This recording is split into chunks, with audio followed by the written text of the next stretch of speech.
'Cause it's too cold.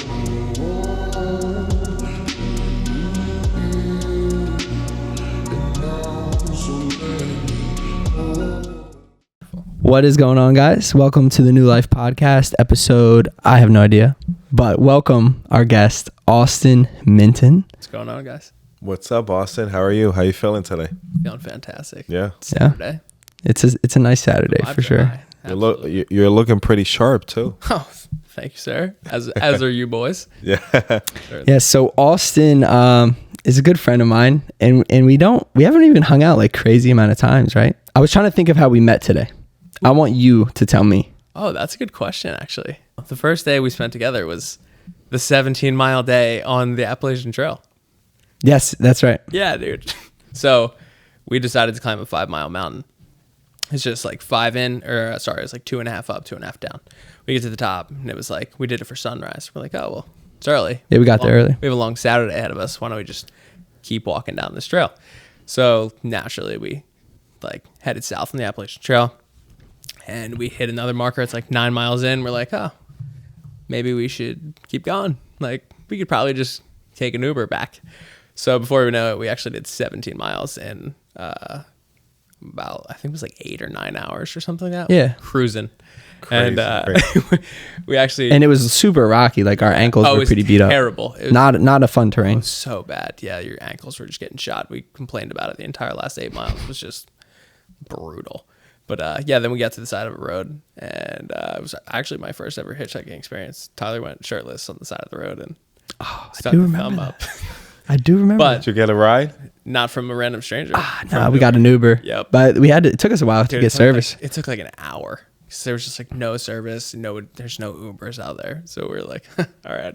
So that was the first day that Tyler and I really. Yeah, so that's the first day we met, and we really bonded. Yeah. And I think part of it, and Mike actually talked about this in his episode. He talked about shared suffering, and like, going on a 17-mile walk through up a mountain is a type of suffering. Obviously, like working out's a type of suffering, right? Putting your body through something that's almost very challenging or painful, and you become better from it. A good type of stress. So we had that. We shared that together. Like he said, we complained the last couple miles, and we really bonded over that. So it was a great time. Yeah, it was a lot of fun.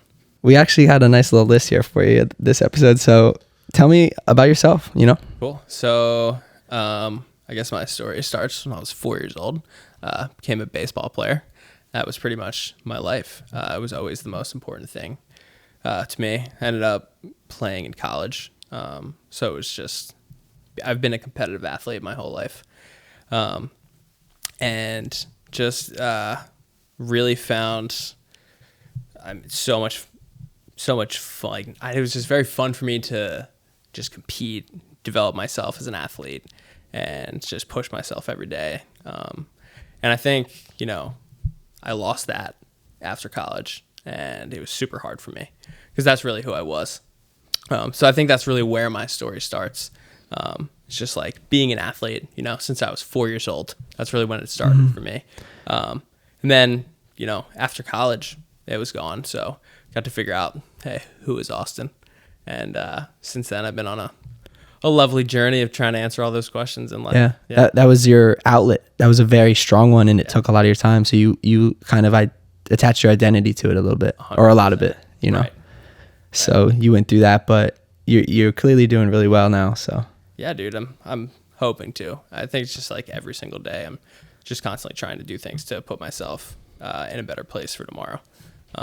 It's just, I don't think that it's a never ending battle of getting to know yourself. There's never like a moment where you're like, all right, well, I'm here. I'm who I should be now. I know myself. I'm the best version now, so right. I don't have to do anymore. And I mean, and you're changing day by day. So when you right. think you know yourself, you're different the next day. 100%. Yeah, 1% better every day. That's it, dude. Strive. Absolutely.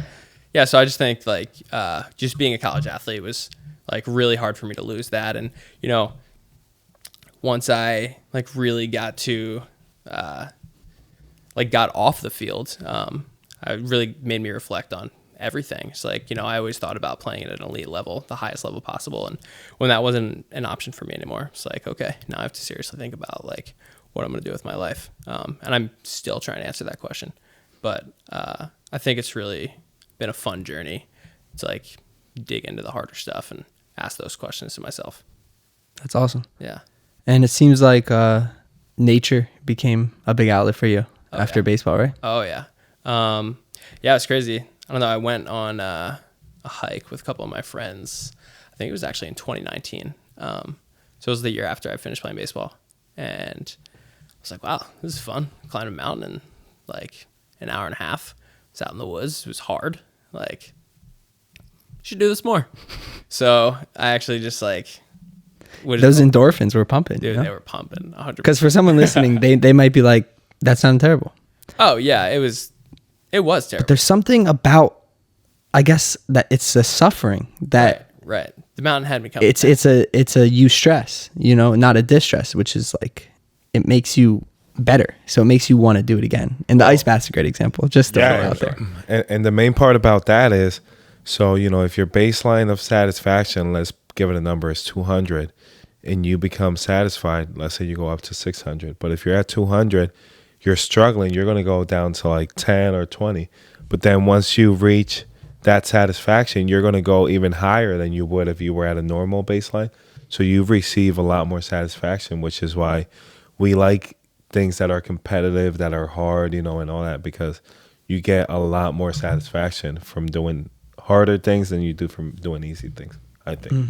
It's more rewarding. Yeah. Oh, yeah. Makes a lot of sense. No doubt. And I mean, I think that's like kind of part of like standing at the top of a mountain. It's like, oh, this is really cool. Like, I just did this. So, you know, I think like building off of that, I just was like, all right, like, what's the, like, from where I live, what's the coolest and hardest things I can do? And that's kind of what I just started doing. So I did everything hard in New Jersey, climbed some like cool mountains, and then like reached my way out. So any like really cool day hike, and really up from Maine to Southern Virginia, I've Love that. much done. We're long overdue on one, by the way. Yeah, we got to get after it. That'd be fun. And for those of you who saw Mike's episode, Austin is his partner in crime who did that with him and walked the PCT trail from Mexico to California. And you kept going, right? He said. Yeah, so I went to almost Canada. Started with Mike, and then pushed on through Northern California. How many days were you out there? 165. Nice. Yeah, Mike was there 100, he said. 100, yeah. That's crazy. Yeah, a lot of time. And why didn't you get to make it to the Canada border? Well, unfortunately, wildfires were a big problem, even before that. So we actually, the day I crossed the California-Oregon border, there was, it was called the McKinney Fire. In California, the McKinney fire is raging out of control. And this morning, crews are really struggling to contain the flames while facing heat, thunderstorms, and wind that could make the fire even bigger. So it's like this massive fire in Northern California, right on the border. And it was like just devastated some communities. And we actually slept 3 miles from where it started, the night it started. So we crossed the border, California, Oregon, and we're like looking at this crazy smoky sky, hiked another 8 miles into Oregon at this water source, sat down for lunch, had this like 20-mile vista. It was beautiful, just like eating, sitting in the mountains. And just like 20 minutes later, made my ramen. And as I'm making my ramen, this view just poof, disappears, wind shifted, and we were just completely engulfed in smoke. And we're like, oh, all right, well, should probably get moving. So I actually had service, and we got a text from this girl in town. And she was in Ashland, Oregon, which is like 20 miles from us at this point. And she was like, hey, if like emergency services are asking PCT hikers to identify themselves in the woods so they can account for who's out there right now. So I'm like, okay. So I call 911, and they connect me to Jackson County Search and Rescue. And they're like, yeah, we're going to put a team on you. You guys are in like an evacuation zone. Okay.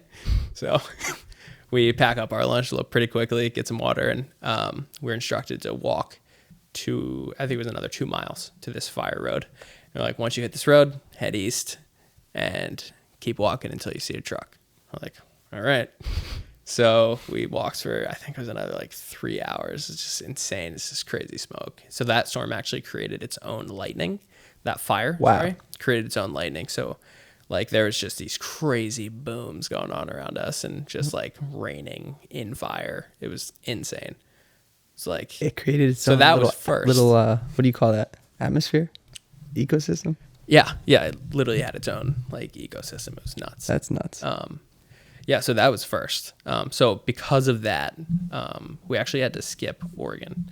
That was our choice. But I mean, essentially, there was Oregon's air quality was really poor, and there was tons of smoke in the air. The weather was like very, very hot, and just creating fires all over the state.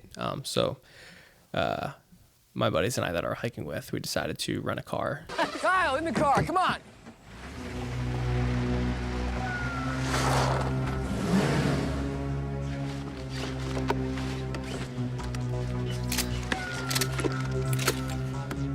And drive up to the Washington border, and at least be able to hike all of Washington and touch Canada. So that's what we did. It was cool. We took a little road trip through Oregon, and we went up there and like had a couple days off trail, which is also bizarre at the same time because we're back in society. So that was a whole nother thing. But got back on trail, and then we hiked. It was Washington is 505 miles, and we got to hike, I think, like 485. That's crazy. So 17 miles from the Canadian border, we got turned around by So close. Rangers. Yep, right next to the border. So it's like, been walking with Canada in my mind the whole summer, and they tell us, hey, can't touch it. I'm like, okay. So we actually, it was kind of funny. My buddy that was hiking with, his name's Trainwreck. Guy was carrying 9 beers in his backpack for the border. Just gonna hand them out at the border, and we were like, well, this is our border. So as like other hikers started coming down the trail, everybody's devastated. Some people are crying. Like, this is what we were doing all summer. Like, this was it. This is the moment, and that was the day a lot of people were gonna touch the border. So on top of that, there's people who already touched the border coming back and like all excited and happy, and it was just this weird pool of people that we were having come in, just like, and you're just devastated or really happy. Like, some touched it, some didn't, and it's just like, and you're just there dusting beers. So Trainwreck, as all these people pull up, there's like 9 people, perfect amount of people. Trainwreck's like, fuck it, I got beers. So he hands out beers to everybody there, and there was like 11 of us that all cheersed and ended our hike right there. But it was crazy. So fires certainly detoured a lot this summer. But I mean, that's not even half of the Well, story. what did the fires teach you? Well, I mean, Not being able to touch the border. What did you take away from that positively? I just think it's not always about what's at the end. It's really what's in the middle of the mountains and what you experience in that. It's like, I think that in life we always strive for like this end result and something that we're really looking for that like we can't wait to get to. But sometimes you can't have that, and it's important to know that. And I think it's important to know that you're not always going to get what you want. And it was just a perfect example for me. It's just like, damn, like I put my whole entire summer into this. I've been walking every single day towards one thing, but I think it really has made me reflect on the journey. And like, it's not about what you want at the end. It's what comes in the middle and all those things that you gain from everything in there. And the 160 miles that you did walk. 160 days. 160 I'm sorry, days. thanks. Yeah. Yeah. 160 miles. That's how many many miles? miles did you walk? So I think collectively it's somewhere around like 2,300 miles. I missed like including Oregon, because I actually tried to go back and do Oregon, but also got turned around by a fire. So it's just like, dude, I got punched in the face 3 times. Did you hit your steps every day? Dude, No, I'm just kidding. Dude, I Of course. think it was 7 million steps in 2022. Yeah. God damn. Yeah. It was insane. That's crazy. Everyone check their Fitbit and Apple Watch right now. If you beat that, let us know. Yeah. Please let me know. You get I'm a sure free some people guitar. did. Yeah, dude. Yo, so how did you meet Mike? Oh, dude. Well, baseball, right? Yeah, but it's funny. Mike and I really met in 2019 as well. Like, for like, our friendship really started then. Yeah. And it's been awesome, dude. It's crazy. Like, I don't know. I've always felt like, hold on. First, let me get to how I met Mike. So we actually were in a backyard at a friend's graduation party, I think. And Sounds we were about just cutting the shit. And I was like, damn, this guy's like, we like a lot of the same things. This is really nice. And at the time, like I was like, I'd just lost baseball, kind of been going through the shit right then, and like just trying to figure out who I was and surround myself with better people. And Mike was like, you know, he was what I was looking for. He's a very positive dude, wanted to do crazy shit. And like, I've always been that way, but always I needed somebody to push me to do crazy shit. And Mike was very much just that for me. So He's that for me too. Oh yeah, dude. It's just like, I just need a yes man. We're just like, oh, do you want to go run Let's go. and do something crazy? Yeah. Mike's Why got a great mindset. He does. Like when you have a conversation with him about something that you're serious about or something that you're like debating in your life, he just gives you the answer you need to hear. You know what I mean? Absolutely. He's a great friend. Yeah. Yeah, but he's been super great for me. I mean, he's the reason I did the PCT. I wouldn't even have known about it without Mike. I think that's the funniest part about the whole thing is in that conversation that Mike and I really were like rekindling everything and, you know, becoming friends again, if you will. I think so. Like Mike and I we played baseball together. We always knew each other, but never like hung out, like saw him at parties, stuff like that. But he was just kind of always from, you know, the town over, and that was that. But we finally like, got to cut the shit that night. It was a lot of fun. And he was like, I said to him, I wanted to do the JMT one day, which is the John Muir Trail. So it's like 200-mile trail through the Sierras. And he's like, fuck that. You should do the PCT. I'm like, what's that? He's like, oh, well, it's 2,600 miles. I was like, well, that sounds a little bit more ridiculous and right up my alley. Let me do some reading about this and I'll get back to you. So it's kind of funny. Mike just ended up moving to Montana at the time. And we literally developed our friendship on Fortnite. We were like, just like hopping on. And Forgot about just like talking while we played Fortnite in that whole fad. So that was fun. That's crazy. Yeah. And then ended up talking about the PCT and I'm like, dude, I want to do this. Had a conversation with my boss. I was like, hey, this is something I want to do. Give him a like year and a half heads up. And it's like, hey, this is going to happen. Just whether I have your support or not, I'm going to let you know I'm going to quit my job at this point and move on. So You went for it, right? Yeah. You had something you were passionate about and you pulled the trigger. Right. And I just want to highlight that for a lot of people listening. Like you gave your job a year notice because you knew you were that passionate about something. So like if someone else out there is passionate about something and they want to pursue something and it involves a hard choice like quitting your job or even just planning ahead of time, like send that. You know what I mean? You only live once. Absolutely.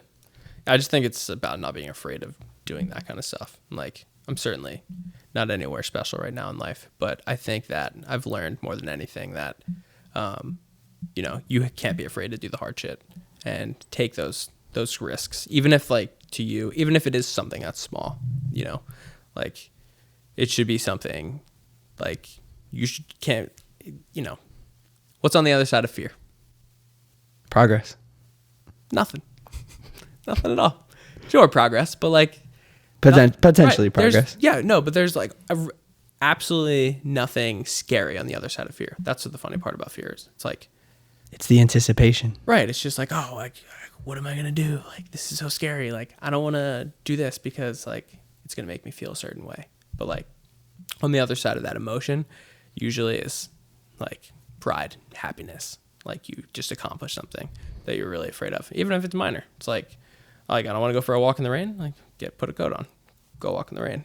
It's like, look at that. You just walked in the rain. The hardest part of any battle is starting. 100%. The second you start, you're over halfway. Yeah. You know what I mean? And I'm going to use the ice bath again for an example. It just has been the perfect example in my life. I am on day 16 of doing it every day in a row. And it has completely changed my mental state for the better. And every time before I get in, I don't want to. And I'm always like, I just have that. I feel it. I'm already cold before I get in. The second I get in, first 2 seconds, I feel amazing. It's like, it wasn't even bad, you know? Yeah. It's so crazy. Obviously, you know, if you're not used to it, like had to get used to it a few times, but Right. once you do it a few times or pull that trigger, it's not bad. It's like anything. I think even like running I've just started running 4 months ago, probably, or September, 5 months maybe. But that's been like a whole new journey for me as well. And same way, it's like I never, because of baseball, was like, this is a punishment. I never liked running. And, you know, shout out Mike, made me do more crazy shit. He's like, hey, let's run an ultra marathon. I'm like, oh, no, absolutely not. Spent, 100 days with the asshole, and guess what I'm doing? Running 55 miles. So, like through running and training for that. Apparently, you said you're gonna beat him too. When are you guys doing it? We crossed together. It was great, Yeah. but I might have been a step ahead. Okay. Whatever. But you guys finished. You guys finished together. Yeah, dude. No, we finished together. It was really cool. And it was an awesome moment. We ran the entire thing together, which was a blast. And it was literally just a day of suffering. It was. That's great. Yeah, it was just kind of a funny thing. Ultra marathons are like, oh, like you're gonna go out there and suffer. Like it's going to hurt. Everything you're gonna do that day is gonna be hard from every standpoint, especially mentally. Like that's more than anything. It's like the trail for me. Every day I was putting one foot in front of the other to get to Canada. Right, an ultra marathon is like very similar, but like it's A little faster. in a day. Yeah, it's just a little bit faster. So it's the same concept. So it's easy for me to apply what I learned from the trail to the marathon and to running. But it all goes back to what you said. It's just like you have to keep taking that step, moving forward, and like doing those things in order to put yourself in the position to do the things that you set goals for. Love that. So for someone who hasn't run a marathon before, what's your like biggest tip for them? Well, Who wants to do one? Obviously. well, I technically haven't run a marathon either, but But you have some experience. but I've run long distances. Sure. I guess I would just say that you have to find the fun in it, which is the most important part. It's like you want to do it, obviously, because it's a hard challenge, but you have to find joy in training for it. Otherwise, it's going to absolutely suck. And that's not the point of it. You don't want it to totally suck. So you want to be able to just at least have fun with it. And I think that for me, it was just like literally developing a relationship with running. Like, oh, this is something I'm going out and I really actually want to do. Like, this is going to be, it's a beautiful day, like perfect time to move the body. Let's do it. 30 minutes, you feel great at the end, And I think the biggest key to that relationship is understanding that it's a time commitment. 100%. More so than it is an effort commitment. Right. It's not, I'm going to go out and run 4 miles. It's, I'm going to go out and run for 30 minutes or, an hour. And it's just committing to the amount of time you're going to And you can translate that to any goal. And that's something I've learned recently. Like with my business, I have to commit, prior to this new mindset I have is I would always say I need to get this done, But now I'm like, I have this much time to work on this. The deadline, this much time. You have a deadline that you have to get it done before that. Yeah. And then you go into those time slots with more focus essentially too, because you only have that much time. And then you don't feel as bad when you're not in that time slot, when you're not doing that thing. 100%. I think going off of that, like, so my hike this summer, that was one of the main things for me. Is that I was reading back on my journal entries. Something that I constantly wrote about was time and how important it is to spend your time doing what you want to do and like really making sure that you're where you want to be. And I think that was the beauty of being out there, is that every single moment was amazing. Whether it sucked or it was like life-changing, whatever you want to call it, every single moment out there was unbelievable. And I wouldn't trade it for anything. I would go back there and right now. They're just like unreal to be, under the Milky Way on a Tuesday night. That's insane. How are the stars? Dude, I literally slept under the Milky Way for a whole month. It was, I can't even explain that. Austin's the black king sky full. of sunset pictures too. Oh, big sunset. I mean, that one video I just saw looked nice. How and it makes you realize how stupid it is, the life that we live. The things that we worry about. Yeah, we just All you were worrying about is having water, food, and keep going. Yeah, it's just the basic necessities in life. And it's just like the further I got into the hike, the more weight I dropped in my backpack, carried less things, and it was this really rewarding beauty where it's like having less things on your back, knowing that you can survive just with food and water and your own well-being, which is really cool. Was there one thing that you left behind that you never thought you would leave behind? Ooh. See, I'm a comfort guy. So for me, it was stripping comfort. Mike and I called ourselves the Cozy Kings when we went out there. We had anything you And the needed. downhill kings, right? Yeah, also the downhill kings. Watch out. But anything And the you jib could kings. imagine. Sorry, had All to. the kings. But no, anything that was going to keep me warm and comfortable out there or whatever that meant for me, I had. So it was just small items that I was stripping away in the end. So like, for example, my sleeping mat went from a 3-inch thick foam or like nice air inflated pad to 1/8 of an inch thick piece of foam. I was just pretty much sleeping on rocks. It was incredible. But it's funny because I was more grateful for my entire experience, like suffering more. So I was just really learning to take away comfort and embrace that suffering because of the reward that it is that you get on the other side of that. Yeah. You know? Especially when you get back home and you sleep on your bed. Dude, I hate my bed. Yeah. It's crazy. I literally like wanted to sleep on the floor. It's too soft. Like after sleeping on the ground for 5 months, I was like, this is way too soft. So yeah, and it's funny. Like I even talked to, ironically, I'm in the airport in Portland, about to come back from the trail, shooting the shit with this guy and telling him about what I just did. He's a chiropractor. He's like, you're going to hate sleeping in your bed. And I was like, no, why? Yeah, like, that makes sense. He's like, you've been sleeping how you're supposed to sleep for the whole summer. Yeah. And I was like, On the floor. on the floor. And then sure enough, dude, I slept terribly probably the first month and a half I got back. I mean, now I'm used to it and I sleep like a rock, but still. Which one do you think is better for you? Sleeping on the ground. You think so? Yeah, because your back doesn't curve. No, yeah, it's just, it definitely Well, your hurts. back has your spine has natural curves in it. Yeah, but I guess when you sleep on the ground, you tend to curl up in the form Right. of your spine. Right. Versus when you're on the bed, even if you do that, you're still going to like submerge a little into the mattress. Yeah. That's true. Like I always feel better after I lay on the floor. Yes. And sometimes if I lay on like the couch for too long, for example, I get up and my back feels terrible. Yeah. It's just, also it's just so wild to just walk all day, look at a piece of earth, and then you'd be like, Super satisfied. I'm gonna sleep there.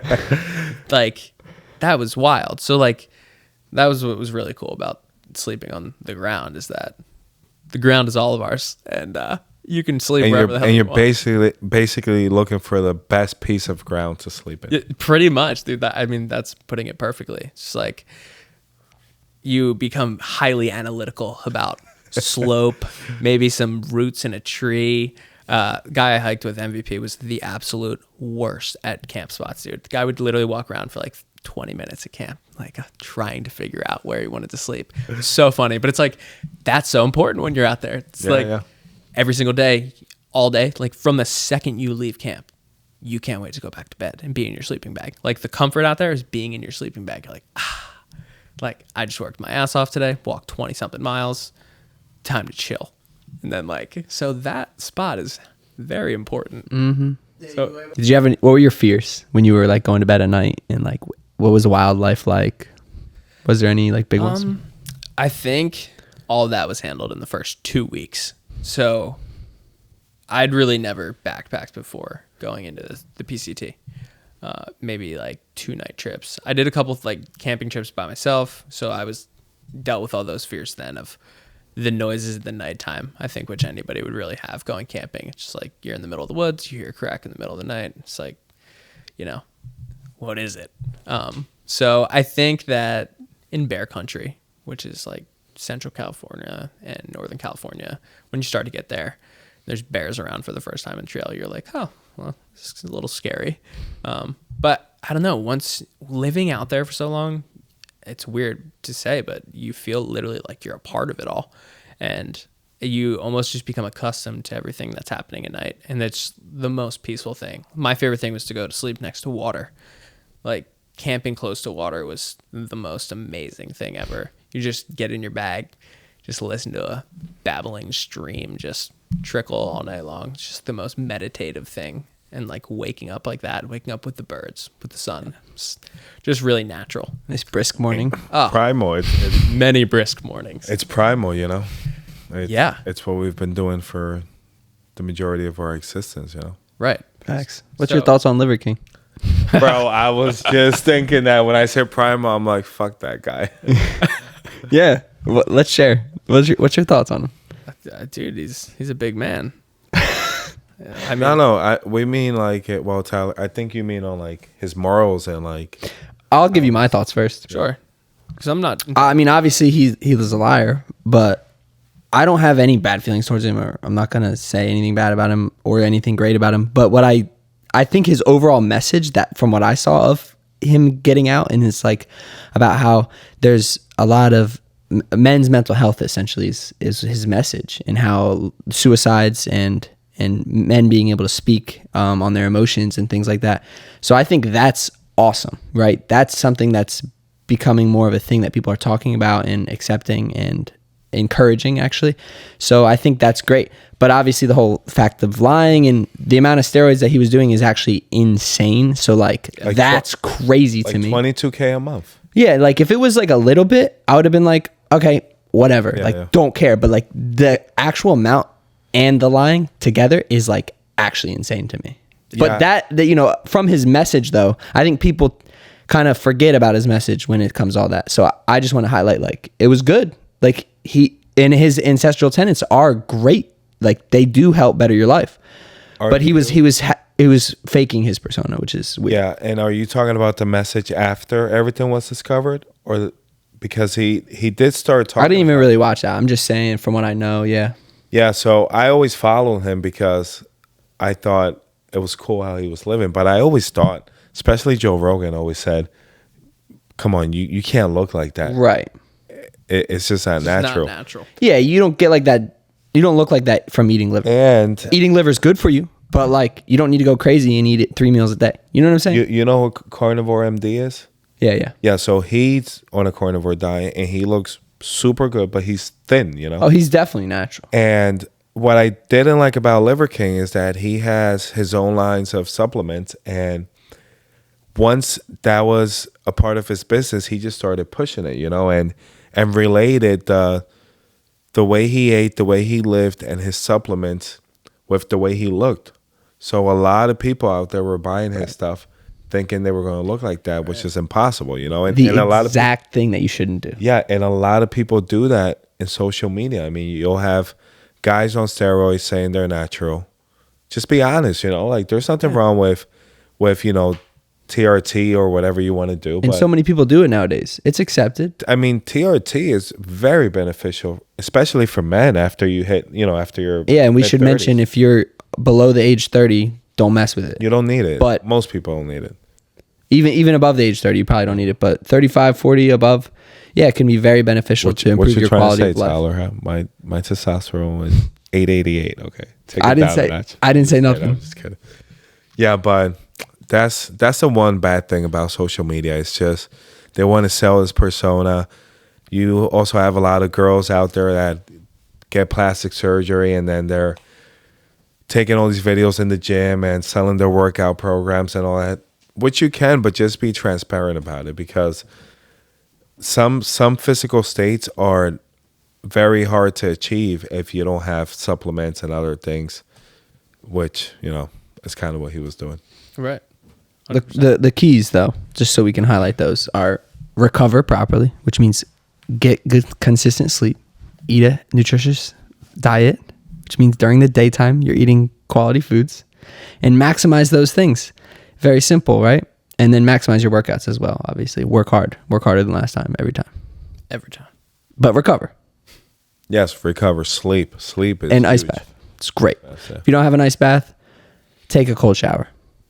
Just do it. It will improve your quality of life, guaranteed. Yeah, I mean, it's what we've been talking about. Not being comfortable, struggling. It makes your mind a lot stronger. It makes you appreciate the comfortable things you have, and it makes you it prepares you for whatever life brings you. So if you're waking up, which I've been doing them too, I can't stay as long as you stay, but I'll get there. I mean, I wake up and the first thing I do is put shorts on and go to my backyard and get in there.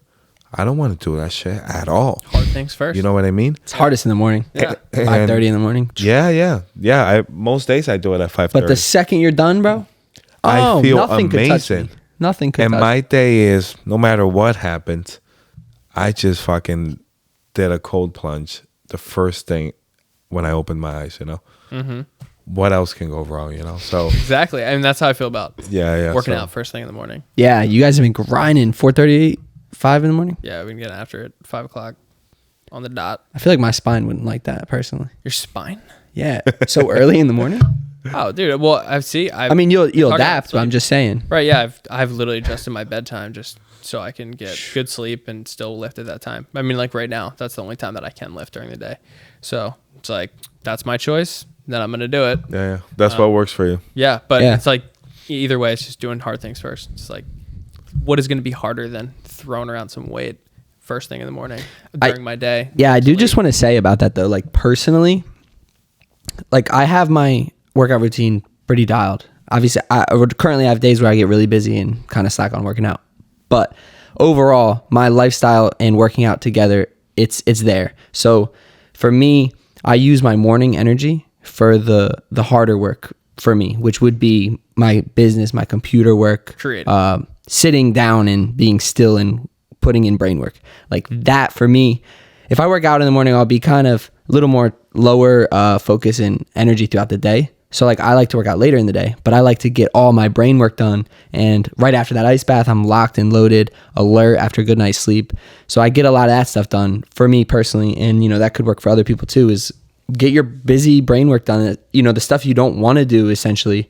Hard things first. Hard things first. Yep. And then the working out's a reward for me at the end of the day. Like I'm a little more tired, but once you start working out, you're there. It's great. Going, yeah. Right.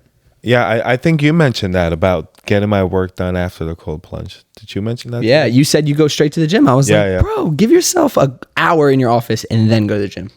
You'll lock in. I gotta try. But yeah, I've been trying to find a better way to say this since we started this podcast, but just stop fucking crying all the time, you know, just... Dude, that's the only way you can say Yeah. it. I'm the same way. And become stronger. You can become stronger. Yeah, I mean, I'd say that to people all the time. It's like, especially not people, but my friends. They're the people try to be as blunt as possible with my friends, my closest people in my life. Like, because I would want the same thing in return. So it's just like, you know, I'm always going to shoot it straight. But it's like when you cross those moments, like you need a person. I want that person in my life to say like, Austin, get your shit together. Like, yeah. You know, or go do this. Like you're slacking off. So I try to be that friend to get that in return, you know? Bro, and knowing that makes you realize who your real friends are. And no disrespect to anyone, but there's a lot of fake people out there. And it's not to say they don't mean good for you. It's just like... They don't mean what they say. They might mean good they'll for give you the easy but answer. they don't mean what they say. And you need those real friends that are going to tell you, get your shit together and just get it done, you know? Get it done. Yeah. And it doesn't have to be, you know, lifting or anything like that. It can be just moving the body. I think is really the most important part. And like whatever way you want to try to do that. So it's just, I mean, whether it be like, dude, you can go ice skating if that's something that you want to do. But like, you know, something that makes you move, like running, obviously, lifting. You can go play tennis. Like there's tons of things. You can go rock climbing. Yeah, There's yeah. Tons of ways to move your body and find a hobby that works for you that you actually really enjoy. And I think like that like is really the beginning of like where mental health starts, you know? So. I saw a post today where the FDA, I think it was the FDA, it was a government agency. They did a chart of foods and Lucky Charms was more recommended higher than ground beef. I swear to God. Joe Rogan That posted makes me it. so angry. Lucky Charms, and the fifth one, like best thing for you to eat was Honey Nut Cheerios. Who made the list though? I don't remember. Government I gotta agency? find it. It's definitely a government agency, and don't take us down, please. We Yeah. pay taxes. Dude. That's It pretty was sad. crazy. Yeah. Okay, so just real quick, to kind of bring us back and kind of round everything up. You mentioned earlier, or you wrote to me earlier, that at one point in your life you forced positive thinking or literacy or books, or Yeah. you forced this in your life. Tell me Yeah. about that. So I think going back to like 2019, I was just trying to figure out how to tackle my own mental health.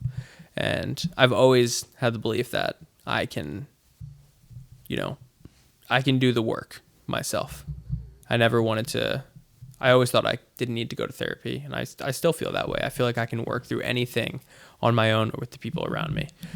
So I started by trying to build those tools, and podcasts were kind of just taking off a little bit in 2019, that whole back end right there.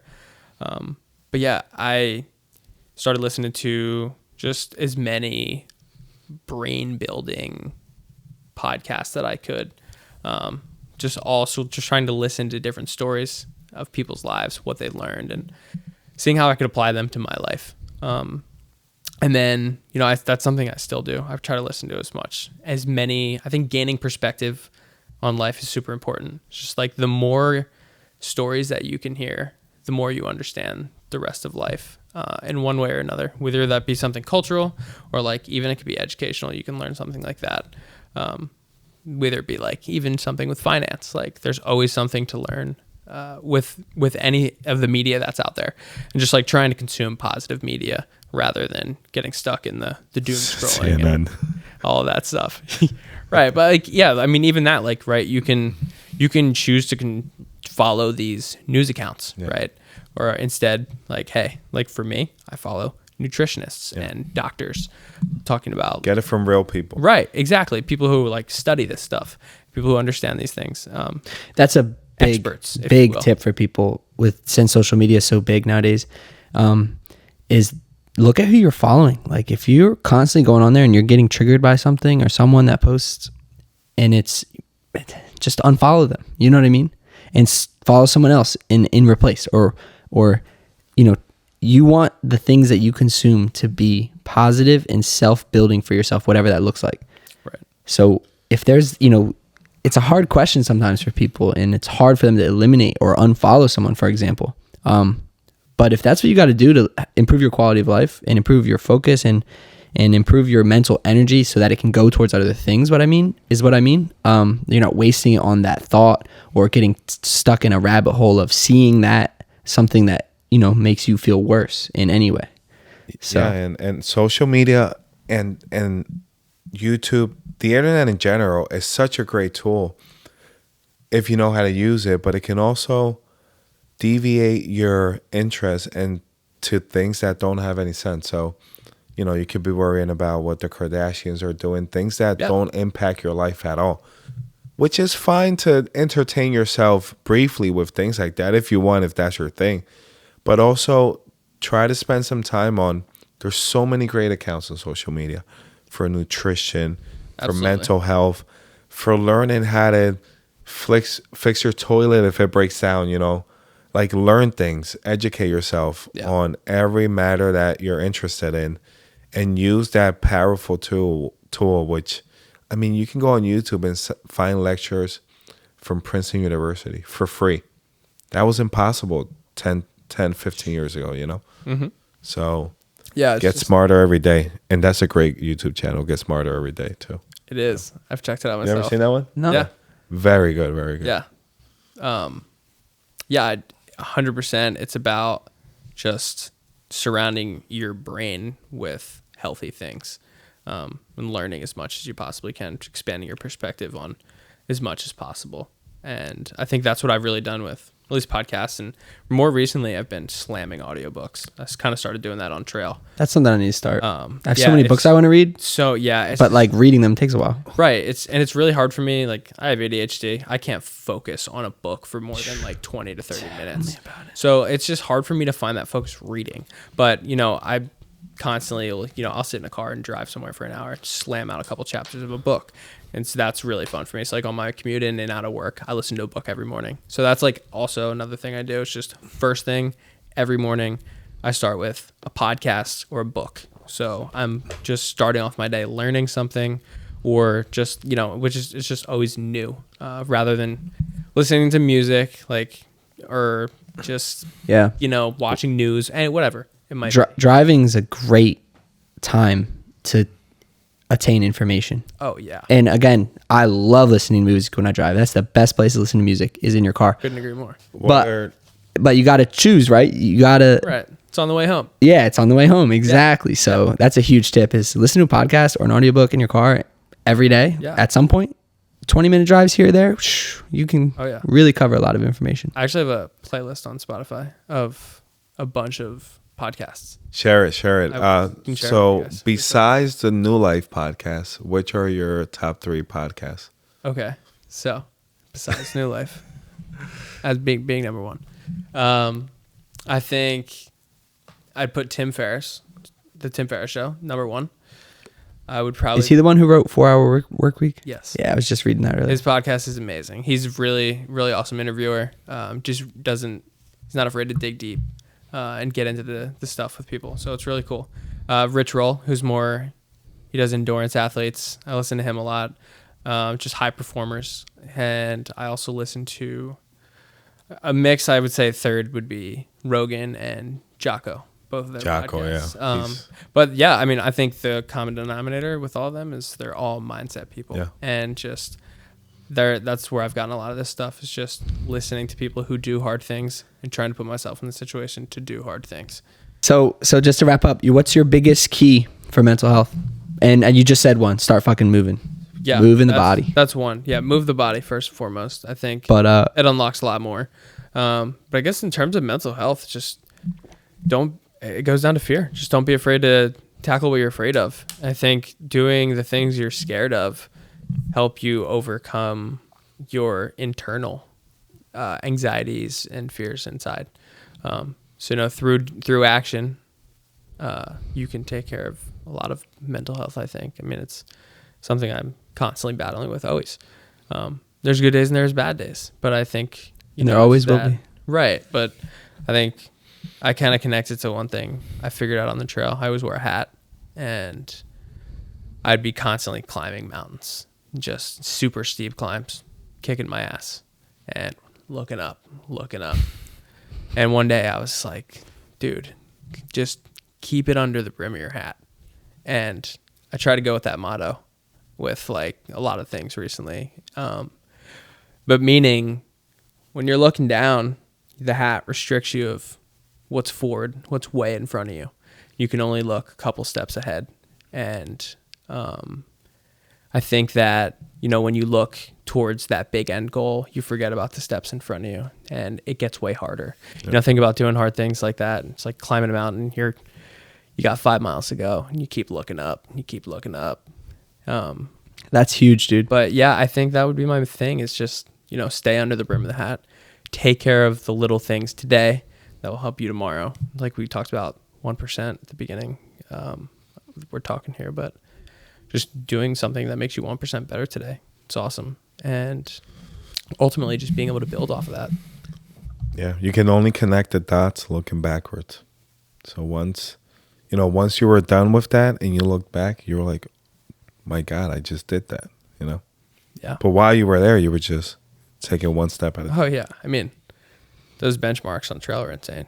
Like California, it's like, bam, I just walked across California.